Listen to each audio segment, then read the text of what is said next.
ఈ చర్చలో పాల్గొంటున్న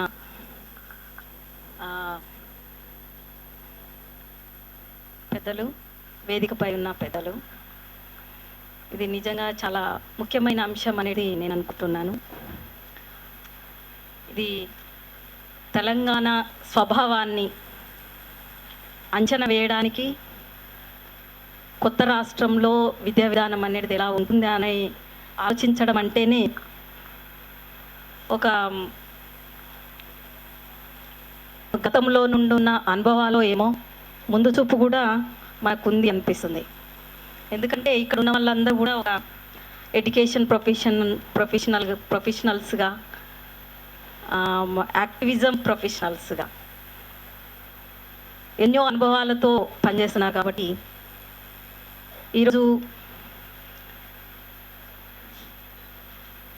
ఏ దేశాన్ని అంచనా వేయాలన్నా, ఏ దేశం యొక్క మనుగడని, అభివృద్ధిని అంచనా వేయాలన్నా దానికి ప్రాతిపదిక ఆ దేశం యొక్క విద్యా విధానం అనేది మనకందరికీ తెలిసిన విషయమే. అయితే మన భారతదేశం విద్యలో ఎట్లా ఉందో మనకందరికీ తెలుసు. నిజంగా ఆ రకమైన భయంతోనే అట్లా ఉండకూడదు తెలంగాణ అనే ఒక అప్రమత్తత, అలర్ట్నెస్తోనే కంపల్సరీ దీన్ని మార్చాలి విద్యా విధానం అనే ఒక స్పష్టమైన ఎజెండాని చర్చకు పెట్టడం అనేది నాకు చాలా సంతోషంగా ఉంది. అంటే ఉన్న విద్యా విధానాన్ని మనం ఒప్పుకోవడం లేదు, కొత్తది కావాలి అనేది స్పష్టత ఉంది. ఇందులో డిప్లొమసీ లేదు, తిప్పి చెప్పడము అంతకంటే లేదు.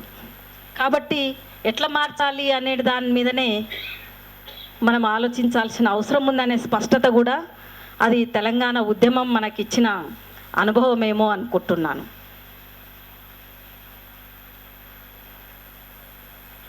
ఇప్పుడున్న విద్యా విధానంను మనము చూసినప్పుడు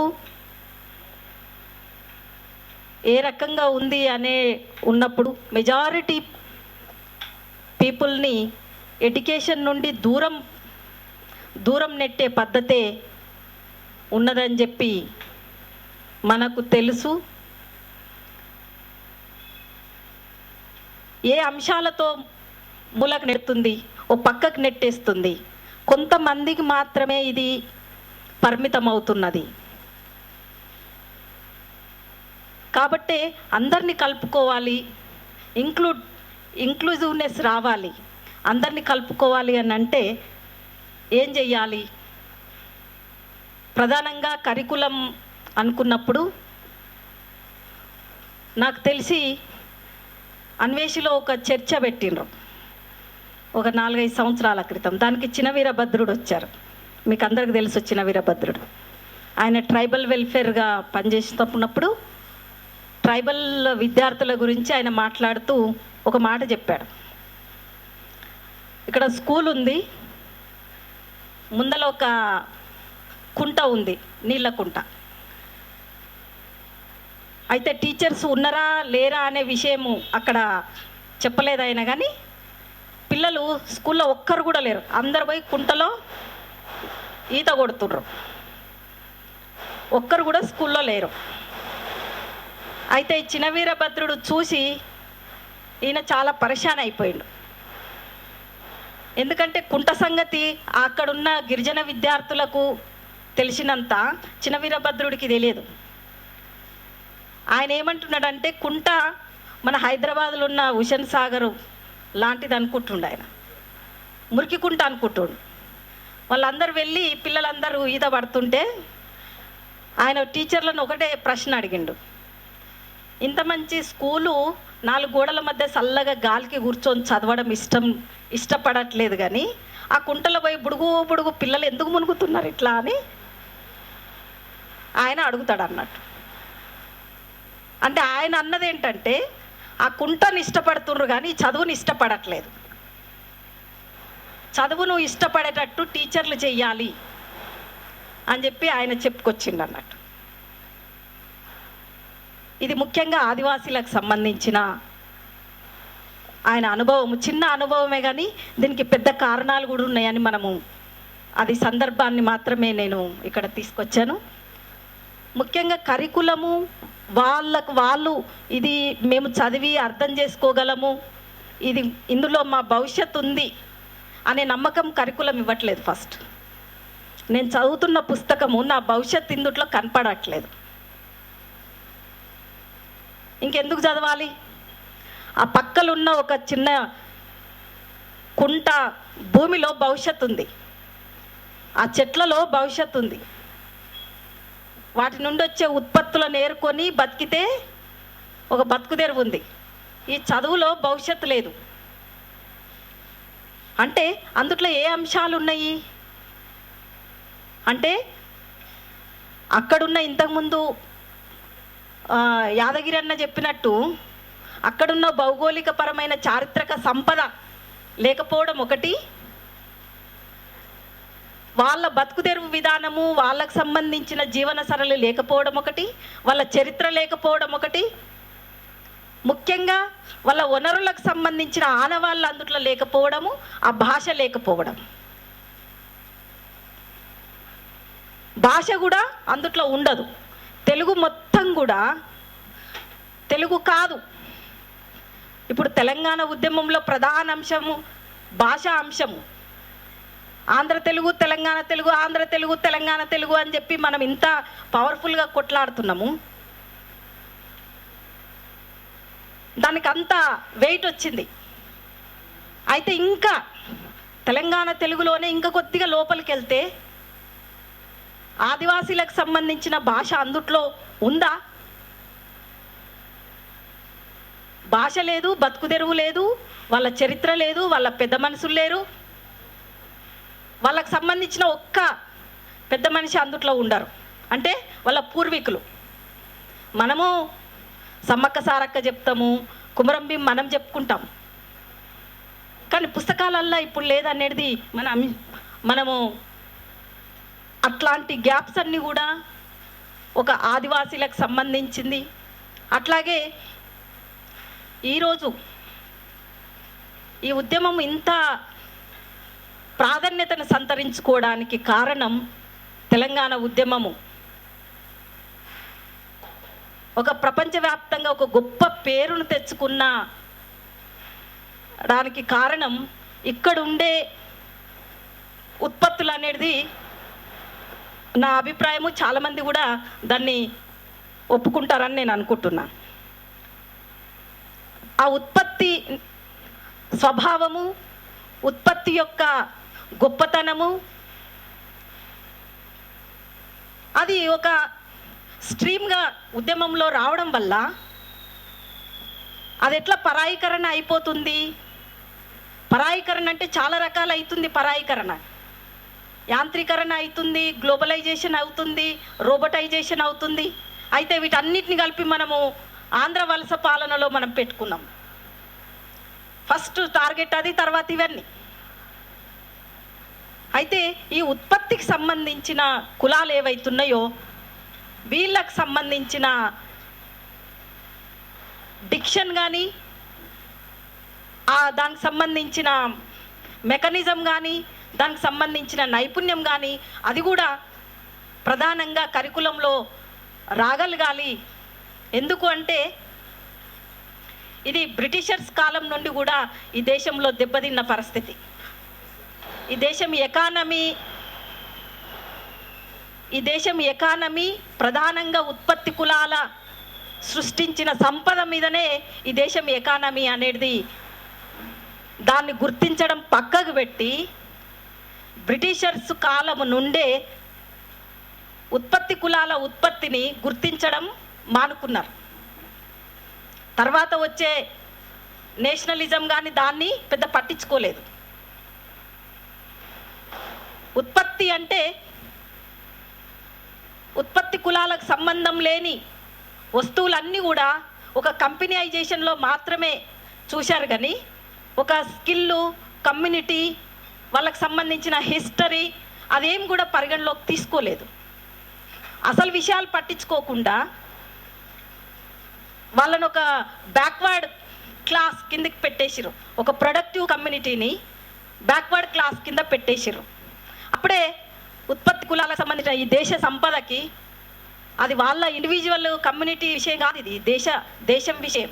అది దీన్ని తెలంగాణ విషయంలో మనము ఈరోజు ఎట్లా చూస్తాము, ఎట్లా తీసుకొస్తాం దీన్ని అనేది ఆలోచించాల్సిన అవసరం ఉంది. ఈరోజు మనం ఒకటి గమనించాలి, తెలంగాణ ఉద్యమము తెలంగాణలో ఎంత జరిగిందో మహారాష్ట్ర, బాంబే, పూణే అంత జరిగింది, సోలాపూర్, భీమండిలో. తెలంగాణలో తెలంగాణ కోసం ఎంత చేసిండ్రో మహారాష్ట్రలో కూడా అంతే చేసిండ్రు. ఎందుకు? అక్కడ పోయిన ఉత్పత్తి కులాలందరూ కూడా తెలంగాణ వాళ్ళు అక్కడ దాదాపు ఒక 10 తరాలుగా అక్కడ పోయి స్థిరపడ్డారు. వాళ్ళు ఇంకా ఇక్కడున్న వాళ్ళ రూట్స్ని ఇంకా మర్చిపోలేదు. వాళ్ళు తెలంగాణ వాళ్ళు మళ్ళీ ఇక్కడ వచ్చి సెటిల్ గారు, మళ్ళీ ఇక్కడ వచ్చి బతకరు, వాళ్ళు అక్కడే ఉంటారు. కానీ వాళ్ళు రోజు పోరాటం చేశారు. ఎక్కడ పని చేస్తే ఆ కార్మికుల సంఘాలు పెట్టుకొని పోరాటాలు చేశారు. ఏ నాయకుడు వస్తే వాళ్ళు పోయి గేరావు చేసారు, ఎక్కడ పడితే అక్కడ రిప్రజెంట్ చేసిండ్రు. వాళ్ళందరూ కూడా పద్మశాలీలు, భవన నిర్మాణ కార్మికులు, ఇంకా రకరకాల ఉత్పత్తి కులాలు అక్కడ స్థిరపడ్డారు. ఇప్పుడు దాని ఏంటంటే పేరు గొప్ప ఊరు దిబ్బ అన్నట్టు మనకు మొన్న ఒక ఆయన శాల్వని ఒక అగ్గిపెట్టెలో పెట్టి కేసీఆర్ మెడలో వేసిండు. మనకు ప్రపంచంలోనే గొప్ప ఉత్పత్తి అగ్గిపెట్టెలో పెట్టే చీరను నేసిన గంజి పరందాం ఎక్కడున్నారు? తెలంగాణలోనే ఉన్నారు. ఇప్పుడు ఏ దేశంలో పోయి చూసినా నారాయణఖేడు, పోచంపల్లి పట్టు చీరలు ఇప్పటికీ ప్రపంచ మార్కెట్లో ఉన్నాయి. ఇక్కడ మాత్రం వీళ్ళు ఏ పరిస్థితిలో ఉన్నారు? వాళ్ళ ఉత్పత్తికి గుర్తింపు ఉందా? వాళ్ళ ఉత్పత్తికి మార్కెట్లో వాళ్ళు చేసినట్టు పేటెంట్ ఉందా? ఒక గుర్తింపు, పేటెంట్ అనేది మనం ఎప్పుడో వదిలేసినాము. ఇంతకుముందు చెప్పారు కదా, బానిస మనస్తత్వంలోకి ఎట్లా వెళ్ళినామంటే మన రూట్స్ని, మన ఉత్పత్తి చరిత్రని అంతా మర్చిపోయి మనసులో ఉన్నాం మనం అంతే. తెలంగాణ ఉద్యమ పుణ్యమా అని ఒకటొక్కటి మనము ఈరోజు తవ్వుకొని తీసుకుంటున్నాం. ఇవన్నీ ఇట్లా ఉత్పత్తి కులాలకు సంబంధించిన అంశాలు కూడా పాఠ్యాంశాలలో రావాల్సిన అవసరం ఉంది. అప్పుడే వాళ్ళు దాన్ని ఓన్ చేసుకుంటారు. ఎవరినైనా ఒక డిగ్నిటీ ఆఫ్ లేబర్ అంటే వాళ్ళ ఉత్పత్తిని గుర్తించినప్పుడే వాళ్ళకి డిగ్నిటీ ఉన్నట్టు. అయితే ఇక్కడ ఉత్పత్తులు అన్నప్పుడు ప్రధాన అంశము అంటరానితనము అనే దాంట్లో చాలా రాజకీయాలు ఉన్నాయి. ప్రధానంగా ఎడ్యుకేషన్ ఆఫ్ పాలిటిక్స్లో కూడా అంటరానితనం మేజర్ రోల్ ప్లే చేస్తుంది అనేది నేను అనుకుంటున్నాను. ఈ అంటరానితనము అట్లాగే స్త్రీలను చూసే పద్ధతి, ఎవరికి వాళ్ళము స్త్రీలను ఫ్రేమ్ చేస్తాం. ఇక్కడ మహాపురుషులను మనము ఎక్కడి వరకు వెళ్ళిపోతామంటే వికాస పురుషులను తయారు చేయు విద్యా విధానం ప్రభుత్వ ఆశయం. మరి స్త్రీలంతా ఏం కావాలి అంటే ఇది తెలిసి చేసిండ్రని నేను అనుకోను, ఇది పెద్ద కాన్షియస్గా చేసిండ్రని అనుకోను. ఇప్పుడు వలసవాదంలో మన మైండ్ సెట్ ఎట్లా అలవాటు పడిందో, పరాయీకరణకు ఎట్లా ఉత్పత్తికి రెంట్ సీకర్స్గా ఎట్లా తయారైనమో, ఒక పురుష భావజాలం అనేది కూడా ఆ రకంగానే. ఇంకా దళితుల విషయంలో వీళ్ళనంతా ఉద్ధరించేస్తున్నాము అనే ఒకటి సంక్షేమం, వాళ్ళ ప్రాతినిధ్యాన్ని రిజర్వేషన్ల కాడ మాత్రమే మనము గుర్తించాం, దాన్ని కూడా తట్టుకోలేకపోవడం. వీళ్ళకి రిజర్వేషన్స్ ఇచ్చి దేశమంతా నాశనం అయిపోయింది. స్కూళ్ళకు వచ్చి ఎక్కడో ఉండాల్సిన వాళ్ళు స్కూళ్ళకు వచ్చి స్కూల్ అంతా పాడు చేసేసారు. ఈ రకమైన మళ్ళీ మనోళ్ళు మహా గాంధేయవాదులు, మహా నెహ్రూ వారసులు, అది చాలా గొప్పగా అనుకుంటాం. కానీ గాంధీతోనే పెద్ద ప్రాబ్లం, గాంధీ చూపిన ప్రేమతో పెద్ద ప్రాబ్లం మాకు. గాంధీ అంటే గాంధీకి ఇక్కడ అనుకోవడము, ఉత్పత్తిని అనుకోవడం కాడ ఒక ముఖ్యమైన అంశం చెప్తాను. ఇది ఎక్కువ టైం తీసుకొని నేను, ఎందుకు అంటే ఒక స్త్రీలకు ఉత్పత్తికి ఒక వృత్తికి ఒక డిగ్నిటీకి లింక్ ఉన్న విషయాన్ని మనము ఇక్కడ చెప్తాను. నేను ఒక చర్చ కోసం మాత్రమే. అది గాంధీకి కూడా లింక్ ఉంది. మనము వృత్తులను చాలా గౌరవిస్తాం, అది కరికులంలోకి రావాలి. వృత్తులను గౌరవించినప్పుడే వనరులను కరెక్ట్గా మనం వాడుకుంటాము. వనరులను వాడుకున్నప్పుడే ఈ దేశ సంపద కరెక్ట్ ఉంటుంది. ఒక నీతి నిజాయితీ అనే క్రైటీరియా కూడా దేని మీద ఉంటుంది? దేని మీద అంచనా వేస్తాం నీతి నిజాయితీ అనేది? నీతి ఉండాలి, నిజాయితీ ఉండాలి అంటాం కదా, దేని మీద ఉండాలి? ఇప్పుడు జగన్ చాలా నిజాయితీ పరుడు. ఆయన ఏ క్రైటీరియాతో నీతి నిజాయితీని మనం అంచనా వేస్తాం అనేది ఇక్కడ ఆలోచిస్తే వృత్తి. ఈ దేశంలో కొన్ని లక్షల మంది స్కావెంజింగ్ కమ్యూనిటీ ఉంది. వాళ్ళంతెవరు? వాళ్ళ వృత్తి ఏంటి? వృత్తికి డెఫినేషన్ ఏంటి అనేది మనం ఆలోచించినప్పుడు అది ఈ దేశంలో ఒక మనిషి సైకాలజీని మనం అంచనా వేయొచ్చు. దాన్ని చూసే పద్ధతిలో మనం అంచనా వేయొచ్చు. ఒక మనిషి మలమూత్రాలని ఇంకొక మనిషితో ఎత్తించడం అనేది ఎంత దుర్మార్గమైన పద్ధతి. దాన్ని చూసే దాంట్లో పాలిటిక్స్. గాంధీ అదే చెప్తాడు, మీరు అది చెయ్యండి, చేసినా మిమ్మల్ని గౌరవిస్తాం. మీరు అది చెయ్యండి, చేసినా మిమ్మల్ని గౌరవిస్తాం. మనకు గాంధీ మహాత్ముడు అహింసావాదాన్ని తీసుకొచ్చిండు. ప్రపంచంలోనే అహింస ఎక్కడంటే గాంధీలోనే కనిపిస్తుంది. అహింసావాదము ఎక్కడైనా ఒక మనిషితో మలమూత్రాలు ఎత్తిపిస్తుందా అన్నప్పుడు గాంధీని ఇంకో కోణంలో చూడాలి మనం. అంటే ఈ దేశంలో కొంతమంది మనుషులని డిహ్యూమనైజ్ చేయడం, అమానవీయంగా ఉంచడం. అదే అంబేద్కర్ ఏమంటాడంటే నిర్దాక్షిణంగా ఆ వృత్తిని బంద్ చేయించాలి. పని అన్నప్పుడు దానికి డిగ్నిటీ ఉండాలి, ఒక సెల్ఫ్ రెస్పెక్ట్ ఉండాలి, డిగ్నిటీ ఆఫ్ లేబర్ ఉండాలి అని. ఒక చేనేతకు డిగ్నిటీ ఉంటుంది, ఒక వ్యవసాయ కూలికి డిగ్నిటీ ఉంటుంది, ఒక కుమ్మరి పనికి డిగ్నిటీ ఉంటుంది, ఒక గొర్రెలను మేపడానికి డిగ్నిటీ ఉంటుంది, పొలం దున్నడానికి డిగ్నిటీ ఉంటుంది. స్కావెంజింగ్ డిగ్నిటీ ఉండదు, ఎవరు చేసినా డిగ్నిటీ ఉండదు. అయితే ఎవరు చెయ్యరు, కేవలం దళితులలో ఒక సెక్షన్ మాత్రము ఇది చేస్తారు. ఆ సెక్షన్ చేసేస్తుంది కదా అని మనం అనుకుంటాం, కానీ అది దేశానికే పెద్ద మచ్చ. అది ఈ దేశంలో అంటరానితనాన్ని పెంచి పోషించడం అనే భావజాలము ఈ దేశంలో తప్ప ఇంకెక్కడ లేదు. దాన్ని ఎట్లా చూడాలి? నిర్దాక్షిణంగా దాన్ని బంద్ చేయించాలి. వాళ్ళకు ఒక డిగ్నిటీ రావాలంటే వృత్తి మారాలి. అది అసలు వృత్తి కాదు, అది వృత్తి అంటే ఇంకొక అంశం స్త్రీలకు సంబంధించి వస్తుంది.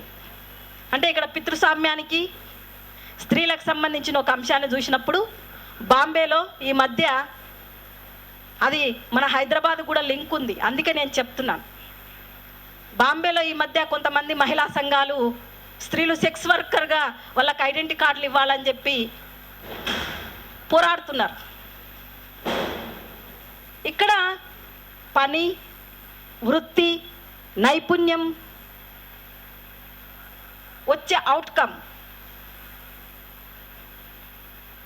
ఈ ఉత్పత్తులతో పోల్చుతున్నప్పుడు ఒక స్కావెంజరు, ఒక సెక్స్ వర్కర్కి సంబంధించిన వృత్తిని ఎట్లా డిఫైన్ చేస్తాం మనం? ఎట్లా డిఫైన్ చేస్తాం?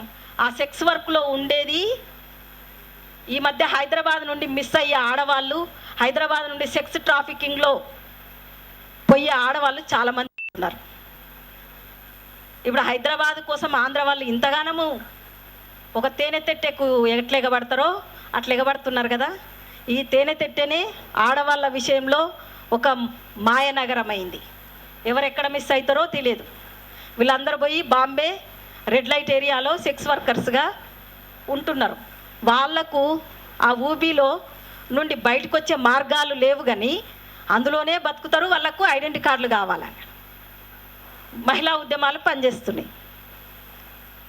దీన్ని వృత్తి అంటే మన కరికులంలో వృత్తి అనే దాన్ని ఏ క్రైటీరియాతో మనం ఆలోచిస్తాము, స్త్రీలకు ఇచ్చే గౌరవాన్ని ఏ క్రైటీరియాతో ఆలోచిస్తాము, డిగ్నిటీ ఆఫ్ లేబర్ అనేది ఏ క్రైటీరియాతో మనము ఆలోచిస్తాము అనేది చాలా ముఖ్యమైన అంశము. ఇక్కడ ప్రధానంగా అక్కడే తెలంగాణలో ఆడవాళ్ళని గౌరవించే సంస్కృతి ఉంది అని చెప్పి చాలా చాలా చెప్తున్నాం. దానికి బతుకమ్మని ఒక ఉదాహరణగా తీసుకొని బతుకమ్మని ఆడుతున్నాం. అందుట్లో నిజంగానే ఆడవాళ్ళకి సంబంధించిన డిగ్నిటీ ఉంది. ఒక ప్రకృతితో పోల్చడం అదంతుంది. మతానికి సంబంధం లేదు, బతుకమ్మకు మతానికి సంబంధం లేదు. కానీ రాను రాను ఏమవుతుంది బతుకమ్మ అంటే ఒక శ్రమ చేసే ఆడవాళ్ళకు దూరం అయ్యి దొరసాన్లకు దగ్గర అవుతుంది. దొరసాన్లు అంటే శ్రమ చేయని వర్గాలు, వీళ్ళు ఓన్లీ ఓనర్షిప్పే ఉంటుంది వీళ్ళకి.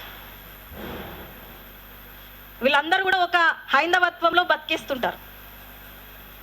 అందరూ ఆడవాళ్ళు ఈక్వల్గా ఉండాలని వీళ్ళ కల్చరే కాదు.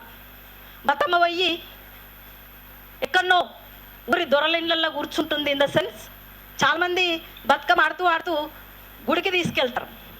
ఇప్పుడున్న గుడులు ఏ గుడులు? వెంకటేశ్వరుని గుడి, ఆ గుడి, ఈ గుడి, ఇవన్నీ మొగదేవుళ్ళ గుళ్ళు. బతుకమ్మకు ఆ దేవుళ్ళకి సంబంధమే లేదు. అంటే ఒక మతానికి సంబంధం లేని ప్రకృతి పండగని మతానికి అప్పచెప్పిందంటేనే ఒక పితృస్వామికి అప్పచెప్పి హింసను ఆమోదించడమే. మరి మనం తవ్వుకొని తీసుకున్న వేర్లేం కావాలి?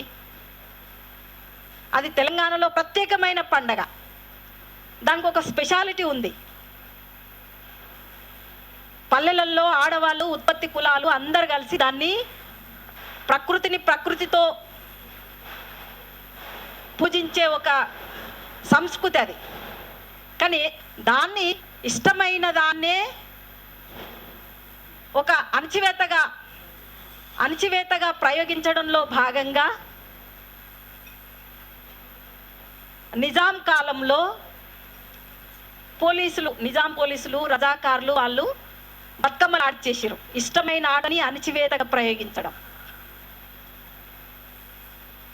అట్లా మన పండగకి ఒక భయంకరమైన అణచివేతగా చేస్తూనే మనకు పరాయీకరణ అయ్యి అది ఆంధ్రైజ్ కావడం, బతుకమ్మను మర్చిపోవడం. మరి ఇప్పుడు తెలంగాణను సాధించడంలో భాగంగా బతుకమ్మను తీసుకున్నామంటే ఇక్కడ వనరులు, ఉత్పత్తి, వ్యవసాయానికి కుటుంబానికి ఉన్న సంబంధము, ఆ కుటుంబం స్త్రీ ఆ వ్యవసాయానికి ఉండే సంబంధం, ఇవన్నీ కూడా అందులో వస్తాయి. ఇవన్నీ తీసేది పోయి మళ్ళా పాడిందే పాడు పాసవన్ల దాసర్ అన్నట్టు పాత గుళ్ళల్లో పోయి కొత్త బతుకమ్మను పెట్టడం అంటే ఎటు తీసుకెళ్తున్నారు మీరు?